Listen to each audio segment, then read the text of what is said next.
Blake production.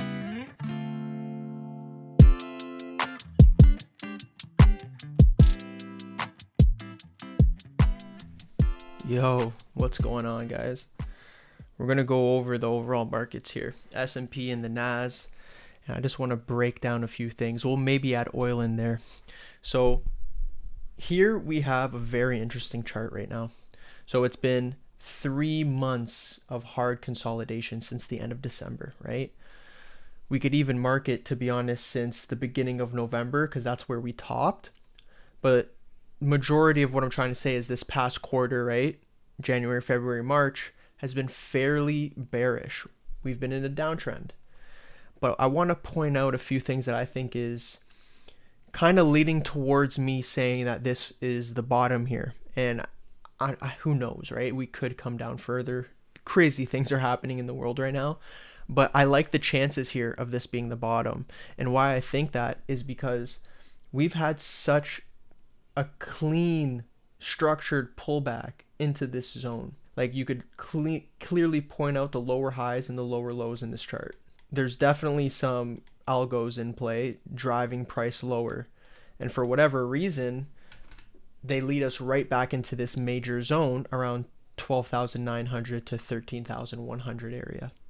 So this is major key to point out, because why would we come back into a demand zone, right? It's because we're retesting this range and regathering all this accumulation down here. This zone, right? The way I like to think of it is there's so many people in the market. There's higher powers in the market, people swinging money that actually moves this market, right? Hedge funds, whatever you want to call it. They're moving it down lower because they want to get it at a cheaper price. So that's how I'm looking at this, right? Of course, it just so happens to also play into things that are going on around the world, different news that comes out. All these things add up, but what I like about the charts is that it just points out such evident areas, right? So we've had this zone marked out for a long time, and I just find it so ironic. Like, of course, we come right back into this area, and now we're seeing that big bounce. So there's a few things I want to point out that I do like, right? So despite the fact we have this lower trend line here, it's a falling wedge pattern right into this zone. And we have 1, 2, you could say 3 or 4 touches on this lower trend line. It's also matched with a bullish divergence on the chart. So a bullish divergence is when the lows of a trend are pushing downward, but on the RSI, the lows are creating higher lows. So that's the difference here. The divergence is that on this chart, the lows are creating lower lows, but on the RSI, the lows are creating higher lows. So what that is telling us is that there's a divergence in buyers, right? It's telling us there's a strength coming into these stocks or this ETF or this futures market.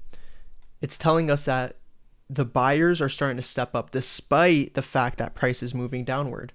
So it's just something to point out, right? Like, that's interesting to see while we have this chart moving downward. Think about all the fear in the market that's happened. I'm going to go over some tech names in another video that's coming out like after this. But like right now, a lot of these tech names are at a point where it is clear that there has been a lot of fear. So right now could be a great opportunity to go long, and it could be a sign that there's a new trend that's about to start.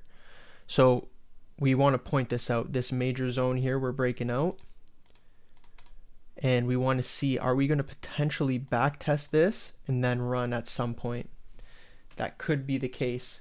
We also could get the case where we just run right up into this 14,300 zone and create some sort of a bull flag pattern, which would be very interesting. We run right up into here. It was previous resistance for a few days. We could even mark it as support in some areas, right? This zone here, we could push right up into there and then get some sort of a bull flag pattern, which would help us, right? The bulls, that's a sign that we can potentially be going higher here, and it could be a start of a new trend. So what we want to see is we've broken this little high here. We now want to see a higher low being made to indicate that this trend is starting to change. So I'm going to bring this up here, and this is why I love Twitter, is because you could find little gems like this, right? So this is just a historic chart breaking down different price returns throughout the first 48 trading days of the year. So, and it all a bunch of different kinds of bearish times of the year back in 2009, 2020, 35, as you could see, right? And it's ranking them from largest pullback, and then it's from the rest of day 49 and onward, it's measuring how great of a return they got. So only twice in history has price continued to go way lower after a larger pullback at the beginning of this first 48 days of the year.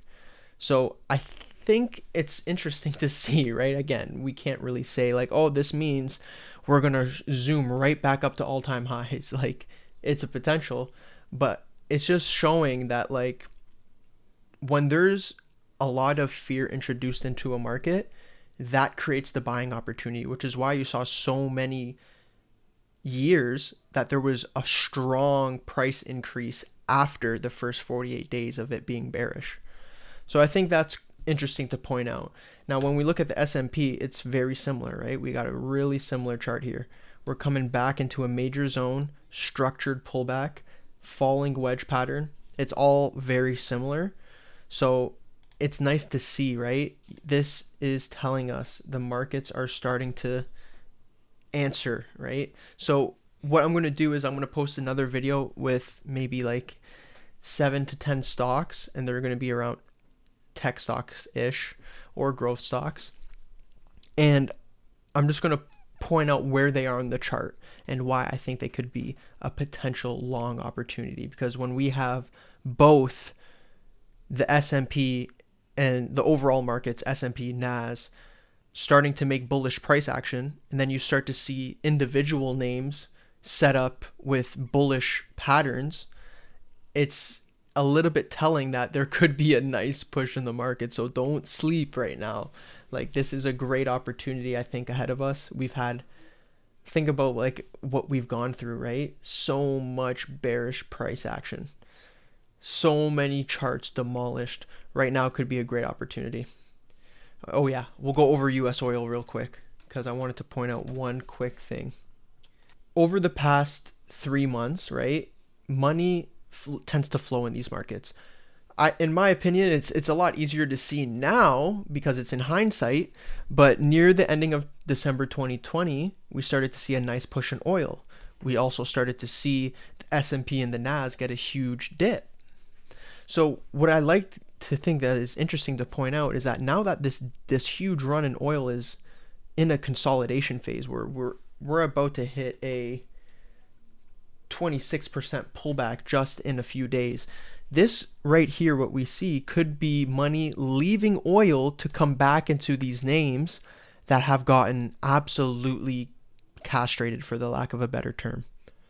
So I think that's just interesting to point out, like how money can flow from market to market, right? And sometimes it's hard to point out right away, but now when you look at it in hindsight, it's quite indicative that we see this huge push in oil, and then all these like individual stock names that aren't related to commodities or precious metals and things like that, they take a huge dip. But now that oil's dipping, those names are starting to bounce.